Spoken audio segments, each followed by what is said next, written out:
Hi everyone, today we are going to make air fryer green beans.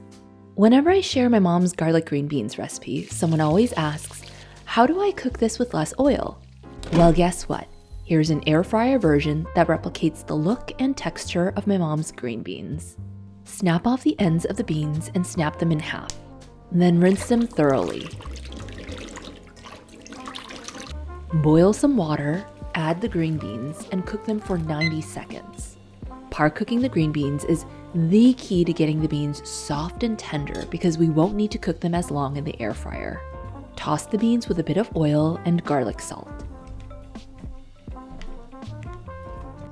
Then air fry the green beans in 2 batches at 350 degrees Fahrenheit for 5 minutes. I like to shake them up halfway through cooking. After 5 minutes, the skin of the green beans should look slightly wrinkled like this. If not, cook for another minute or 2. Now, this is what the green beans look like if you just air fry them. Because the beans need more time in the air fryer before softening, they'll turn brown and the texture is not as tender.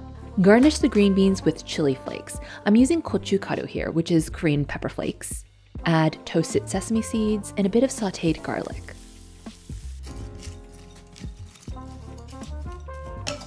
Don't these air fried green beans look gorgeous? You can get the full recipe on my site, which I linked to below. Thanks for watching this cooking demo.